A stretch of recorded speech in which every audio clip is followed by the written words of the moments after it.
नवनीत राणा कह रही हैं कि एक तरफ लोग अगर 9 बच्चे पैदा कर रहे हैं तो हमें भी अब 4 बच्चे पैदा करना चाहिए। इससे हासिल क्या होगा? वो लगातार जिस कम्युनिटी को वो उनका सीधा सीधा है, वो मुसलमानों से नफरत करती हैं और मुसलमानों को कम्युनिटी को टारगेट करके चलती हैं। उन्होंने ये बयान दिया है कि 19 बच्चे पैदा करते हैं। हाँ। भाई साहब, कौन से घर में आज की डेट में 19 बच्चे हैं? अच्छा भला पढ़ा लिखा मुसलमान जो है, और जो कम से कम जिन्हें कहा जाता है चलो ये पढ़े लिखे भी नहीं, वो है 2 या 3 से ज़्यादा आगे नहीं बढ़ रहे। अब उन्हें पता है इतनी भरी महंगाई में हमारा घर चलाना कितना मुश्किल है, बच्चों को शिक्षा प्रदान करना कितना मुश्किल है, कल को अगर ये बीमार हो जाए तो इन्हें इलाज दिलाना कितना मुश्किल है। वो ज़माने गए भाई साहब, वो ज़माने चले गए। वास्तव में अगर आज जो है थोड़ा बहुत भी जो पढ़ लिख गया है नौजवान, जो भी कम्युनिटी की पढ़ गई है, वो 2-3 बच्चों से ज़्यादा आगे बढ़ ही नहीं रही है। उन्हें भी पता है कि आगे बच्चे इतने मर्जी में पैदा कर लें, लेकिन ना उन्हें खाने को मिलेगा, ना उन्हें पहनने को मिलेगा, ना उन्हें रहने को जगह मिलेगी, ना उन्हें कोई सुख सुविधाएं मिलेंगी, तो हम इतने बच्चे क्यों करें? ऐसा नहीं हो रहा। हिंदुओं की जनसंख्या घट रही है, इसलिए वो मोटिवेट कर रही है कम से कम। भैया 100 करोड़ तो हम हो गए, और कितना घटोगे यार? और कितना घटोगे? 100 करोड़ आज की डेट में हम मौजूद हैं पूरे देश में, और फिर भी आपको लग रहा है कि हिंदुओं की जनसंख्या घट गई है। तो जनसंख्या बढ़ाने के लिए आपको यही नजर आया कि हम 4-4 बच्चे पैदा करें। उन 4 बच्चों की पढ़ाई लिखाई कैसे करोगे आप? आपने कुछ सोचा? जब आपके घर में 2 की जगह 4 हो जाएंगे तो 4 की पढ़ाई लिखाई पे भी खर्चा आएगा, उनके स्वास्थ्य पे भी खर्चा आएगा, उनकी शिक्षा पे भी खर्चा आएगा, उनको खिलाने पिलाने में, कपड़ा पहनाने में भी खर्चा आएगा। आपकी इनकम बढ़ रही है क्या इतनी? आप उन्हें पाल सकोगे? नहीं पाल सकोगे ना। कि ये पुराने ज़माने की बातें होती थी, जब हमारे यहाँ शिक्षा का अभाव था, शिक्षा नहीं थी और सारी जागरूकता का अभाव था तब, और सबसे बड़ी बात गर्भ निरोधक साधनों का अभाव था, लोगों में थी ये चीज़। तब होते थे 4 बच्चे, 6 बच्चे, 8 बच्चे हुआ करते थे, लेकिन उसमें से औसत 12-12 बच्चे हुआ करते थे, लेकिन 12 में से जिंदा कितने रहते थे? 4 या 6 बस। हमारी जो 60 से पहले की अगर आप देखेंगे, 50 से 60 के बीच में अप्रॉक्सीमेट एक घर में कम से कम 10 से 12 बच्चे हुआ करते थे, लेकिन जो बड़े होते होते 5 या 7 साल की उम्र तक पहुँचते उसमें से 4 या 5 ही रह जाते थे, क्योंकि उस वक्त साधन नहीं थे, स्वास्थ्य नहीं था, स्वास्थ्य सेवाएं लचर थीं, रेशो नहीं था, बच्चे बड़े होने से पहले ही मर जाते थे। होता वही था क्योंकि उस वक्त जो है परिवार नियोजन के साधन नहीं थे, जिसके लिए हमारी इंदिरा गांधी जी ने जो शुरुआत करी थी, लाल त्रिकोण की शुरुआत करी थी। बच्चे 2 या 3 ही अच्छे, पहला अभी नहीं, दूसरा जल्दी नहीं और तीसरा कभी नहीं, की उन्होंने शुरुआत करी थी। जनसंख्या नियंत्रण को उन्होंने समझ लिया था, जिसे जनसंख्या विस्फोट का नाम दिया गया था, उसे कंट्रोल करने के लिए। लेकिन आज ये उसी चीज़ पर उंगलियाँ उठाते हैं। जिस तरीके से योगी जी ने एक बयान दिया कि 2 नमूने, एक लखनऊ में बैठे हैं और एक दिल्ली में बैठे हैं, इसको आप कैसे देखते हैं? मैं बिल्कुल उन्हीं के नज़रिए से देखता हूँ। जो उन्होंने बात बोली कि एक नमूना दिल्ली में बैठे हैं, जो गटर की गैस से चाय बना देते हैं, जो बादलों में राडार छुपा देते हैं, जो 600 करोड़ मतदाता पैदा कर देते हैं, जिन्होंने उस स्टेशन पे चाय बेची जो स्टेशन ही एग्जिस्ट नहीं करता था। दूसरे आज वो लखनऊ में बैठे हैं। सही कहा उन्होंने, अपने आप को उन्होंने कहीं ना कहीं इशारा कर दिया। हो सकता है उन्होंने आईना देख लिया हो।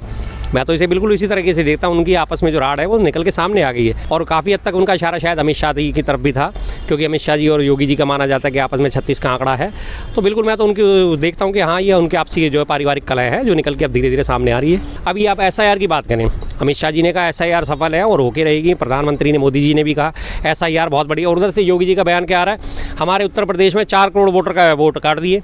4 करोड़ 16 करोड़ होने चाहिए थे और अभी तक 12 करोड़ हुए हैं, 4 करोड़ के वोट काट दिए।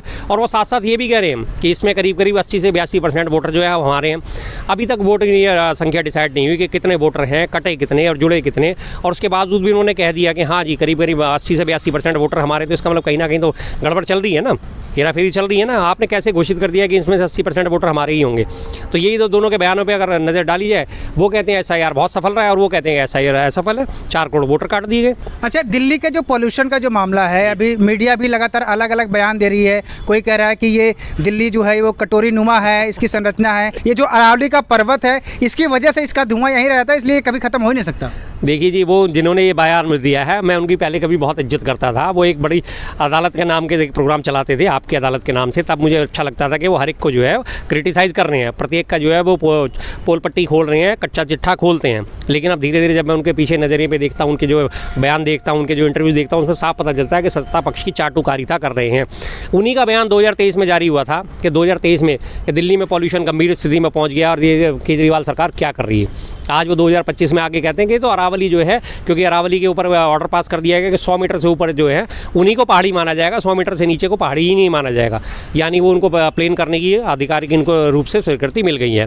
तो वो कह रहे हैं कि दिल्ली 3 तरफ से कटोरा नुमा आकृति से घिरी पड़ी है, जिसकी वजह से जो पॉल्यूशन आता है और वो ये पहाड़ियाँ उसको रोक लेती हैं। आपको ये नहीं पता कि गर्मी में यही पहाड़ियाँ राजस्थान से उठने वाली, जो पंजाब से उठने वाली जो धूल होती है, जो पाकिस्तान से आने वाली जो धूल भरी आंधी आती है, उन्हीं को रोकती है। नहीं तो दिल्ली सारी धूलमय हो जाए पूरी की पूरी। कितना, और सबसे बड़ी बात, पर्यावरण में पहाड़ियाँ और पेड़ जो होते हैं, जंगल जो होते हैं, वो सबसे बड़ी अहम भूमिका निभाते हैं, लेकिन आज वो इसी बात को कह रहे हैं। इससे पहले अरावली के जो आसपास के तलहटी में बसे हुए गांव हैं, पानी की किल्लत हो गई थी। ये अरावली था जिसकी वजह से पानी की उनकी समस्या सॉल्व हुई थी, राजस्थान में भी हुई थी, और उसके बाद अपने हरियाणा में, छत्तीसगढ़ में, इस तरह जहाँ जहाँ अरावली का विस्तार है वहाँ अरावली ने अपना पूरी मुख्य भूमिका निभाई है। तो आज जो उनकी चाटुकारिता कर देखा जाए तो आज सीधा उन्होंने अरावली को घोषित कर दिया, क्योंकि अरावली में खनन की जो है परमिशन दी जा रही है माफियाओं को। सरकार लगातार करिए, ये सब जो कुछ होगा वो सुप्रीम कोर्ट की निगरानी में होगा। नहीं, सुप्रीम कोर्ट की निगरानी में होगा क्यों? सुप्रीम कोर्ट ने जो फैसला दिया, आप सुप्रीम कोर्ट को आज इतना ऊपर रख के चल रहे हैं, अरे सुप्रीम कोर्ट ने फैसला दे दिया, हम तो सुप्रीम कोर्ट की मानेंगे। जब आपके मकसद हल होते हैं तब तो आप सुप्रीम कोर्ट को 1 मिनट के अंदर डिनाई कर देते हो। आपने सुप्रीम कोर्ट का फैसला क्यों पलटा 2023 में, जब उसने दिल्ली सरकार 2022 या 23 में आया था वो फैसला, जो दिल्ली सरकार के लिए कार्यकारी और विधायी शक्तियों को परिभाषित करते हुए फैसला आया था कि सारी कार्यकारी और विधायी शक्तियाँ दिल्ली सरकार के मुख्यमंत्री के हाथ में होंगी। आपने फौरन अध्यादेश ला के उसे बदल के और एलजी के हाथ में सारी ताकत दे दी थी, क्योंकि वो आपके लिए सूटेबल नहीं था। आज यही चीज़ आ गई, आज आपके लिए सूटेबल है। तमाम अरावली में खनन प्रक्रिया शुरू हो जाएगी। तमाम अरावली में जो बदरपुर की पहाड़ियाँ हैं, बदरपुर निकाला जाएगा, और उसके जो पहले से भी अवैध खनन होता रहा था अब वो वैध हो जाएगा, और बार बार इस बात का हवाला दिया जा रहा है। तो आप आज क्यों नहीं अध्यादेश ला के इसको सुप्रीम कोर्ट के फैसले को पलटते? और आपने सुप्रीम कोर्ट के जो पक्ष रखा वो इतना कमज़ोर पक्ष क्यों रखा कि सुप्रीम कोर्ट ये फैसला देने पर मजबूर हुआ कि 100 मीटर से ऊपर जो है उन्हीं को पहाड़ियाँ माना जाएगा, 100 मीटर से नीचे को पहाड़ी नहीं माना जाएगा। यानी आपकी मंशा तो जाहिर हो गई ना कि आप उसे बचाना ही नहीं चाहते थे। आप उसे बचाना चाहते तो सीधा से कहते चाहे वो 10 मीटर की हो चाहे वो 100 मीटर की हो, हम उसे पहाड़ी मान के चलेंगे। एक सरकारी न्यूज़ चैनल के एंकर हैं, वो कह रहे हैं कि दिल्ली में पोल्यूशन इसलिए नहीं खत्म हो पा रहा है कि यहाँ पर लोकतंत्र है, इसलिए यहाँ पर खत्म नहीं हो पा रहा है। कैसे कैसे कुतर्क करते हैं, कैसे कैसे अजीब अजीब बातें निकाल के लाते हैं कि दिल्ली में, भारत में लोकतंत्र है तो इसलिए पॉल्यूशन खत्म। अरे तब भी तो लोकतंत्र था जब हमारे यहाँ दिल्ली में शीला दीक्षित जी की सरकार थी, जब उन्होंने देखा पॉल्यूशन बढ़ता जा रहा है, डीजल की बसें चलती थी, डीजल की जो है टैक्सियाँ चलती थी, पेट्रोल के जो उत्सर्जन करते थे, तिपहिया चलते थे, ऑटो चलते थे, और वो पॉल्यूशन ज़्यादा करते थे। उन्होंने एक झटके में सारे के सारा बेड़ा बदल दिया, उन्होंने CNG में कन्वर्ट कर दिया। उन्होंने जब देखा कि लगातार लोगों को शाम के टाइम में पीक आवर्स में जो आंखों में जलन होने लगती है, कपड़े काले होने लग रहे हैं, धुआं बढ़ता जा रहा है दिल्ली में लगातार, उन्होंने फ़ौरन के फ़ौरन सड़कें चौड़ी करी। सड़कों पे जाम लगने का भी एक बहुत बड़ा कारण होता है। जब आपकी गाड़ी एक 10-10, 15-15, 20-20 मिनट, एक घंटा जाम में खड़ी रहेगी, और तो आपका एक्सीलेटर तो चलता ही रहेगा, धीरे धीरे रेंग के आपके वाहन चलेंगे, जाहिर सी बात है उत्सर्जन ज़्यादा होगा वाहन में। तो उन्होंने सड़कें चौड़ी करी। ITO का रोड देखिए, ITO एक सिंगल लेन में हुआ करता था, उसे डबल लेन में करा, आगे तक चौड़ा करा। पुश्ता जो है डबल से ट्रिपल करा, पुश्ते पे भी लगभग एक मुश्किल से मुश्किल 20-25 फुट का पुश्ता हुआ करता था, लेकिन जब उधर ट्रैफिक उन्होंने बढ़ता हुआ देखा, उन्होंने उसको डबल करा। उसके बाद नए पुल बनाए, कितने सारे फ्लाईओवर बनाए दिल्ली में, ताकि जो बिना जाम करे ट्रैफिक जो चलता रहे। ये जो मनरेगा का नाम बदला गया है, इस पर भी लोग अब आपत्ति कर रहे हैं। मनरेगा का नाम बदल के हासिल क्या हो जाएगा? आप तो साथ है महात्मा गांधी जी की जो है अतुलनीय योगदान जो था देश के लिए, उसे मिटाना चाह रहे हैं। मनरेगा में आपने बदल के बोल दिया कि 100 से 125 दिन की हम गारंटी देंगे। आपने नाम बदलने की जरूरत क्या थी? उसमें नाम नहीं बदलते, आपने 100 से 125 दिन करना था, कर देते।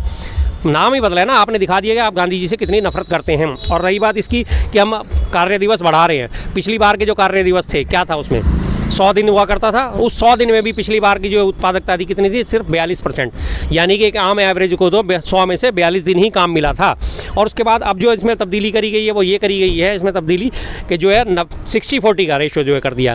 पहले जो है था 90 और 10% का होता, 90% केंद्र देता था, 10% राज्य सरकारों को वहन करना पड़ता था। और अब कर दिया 60-40, 60% केंद्र देगा, 40% राज्यों को वहन करना पड़ेगा। राज्य सारे के सारे पहले से ही कंगाल हुए पड़े हैं। कौन सा राज्य ऐसा जो आज फायदे में चल रहा हो? हर राज्य के ऊपर उसकी GDP से ज़्यादा जो है उसके ऊपर कर्जा चढ़ा पड़ा है। तो अल्टीमेटली उन्होंने बंद करना ही करना है इसको। एक बार योजना चला देंगे, उसके बाद देखेंगे कि जब राज्य सरकारों के ऊपर वहन करने की क्षमता आएगी, उनके पास होगा नहीं, बंद कर देंगे काम देना। तो वो तो कह रहे हैं हमने नाम कहा, हमने प्रभु श्री राम जी के नाम पे रख दिया, तो इसलिए विरोध कर रहे हैं ये लोग। तो क्या जरूरत थी प्रभु श्री राम जी के नाम पे कोई नई योजना चला देते? अगर आपको श्री राम जी की इतनी इज्जत करनी है, आपको श्री राम जी में इतनी आस्था दिखानी है, एक और नई योजना लेके आते। दिक्कत यह है आप जो पहले से चली जा रही चीज़ें उन्हीं को बदलना चाहते हैं। क्या श्री राम का नाम जुड़ने से अब इसमें जो है उत्पादकता बढ़ जाएगी?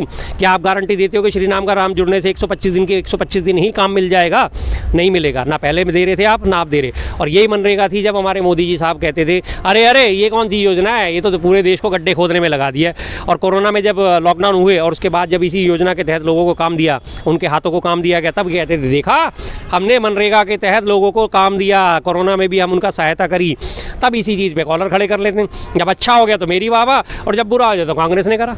तो वो ये भी कह रहे हैं कि जो आप बता रहे हैं 60-40 का रेशियो रखे जी। हैं, वो इसलिए रखे हैं क्योंकि राज्य फ्री भी देते रहते हैं, फ्री भी देते रहे, वहाँ फालतू पैसे खर्च करते रहे, अब कम से कम 40% वहाँ तो देना पड़ेगा। राज्य फ्रीबीज देते रहते हैं, लेकिन आज करीब करीब 20 राज्यों में आपकी सरकार है, तो सबसे ज़्यादा फ्रीबीज देने वाले कौन हुए? पहले तो 28 राज्यों में से 20 राज्य तो आपके पास ही हैं, तो आप अपने राज्यों पे लगाम क्यों नहीं लगाते? और दूसरी चीज़, अगर आप फ्रीबीज की बात करते हैं तो 81.5 करोड़ लोगों को जो राशन दे रहे हैं, 5 किलो राशन दिया जा रहा है, वो तो केंद्र सरकार दे रही है। फ्रीबीज तो सबसे पहले आप ही दे रहे हो। आप उस फ्रीबीज पे क्यों नहीं रोक लगाते? आप लोगों को क्यों नहीं काम धंधा हाथ में देते कि वो 5 किलो राशन खरीद के खा सकें, ना कि उसके लिए हाथ फैलाएं?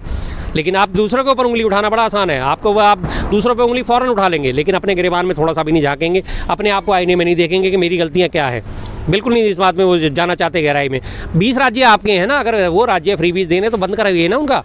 लाडली बहन योजना बंद करिए, महिला कल्याण, माई कल्याण योजना बंद करिए, जितनी भी आपने तमाम योजनाएं चला रखी बंद कीजिए। फ्रीबीज तो आप ही के राज्य दे रहे हैं। 20 राज्यों में आपकी सरकार है, केंद्र शासित प्रदेशों में आपकी जम्मू कश्मीर वो केंद्र शासित है, दिल्ली वो केंद्र शासित है, पुडुचेरी वो केंद्र शासित है, उसमें भी आपकी पूरी दखलंदाजी चलती है, तो बंद कीजिए। कौन रोक रहा है आपको? लेकिन नहीं रोकेंगे ना, ठीकरा कैसे फोड़ेंगे वो?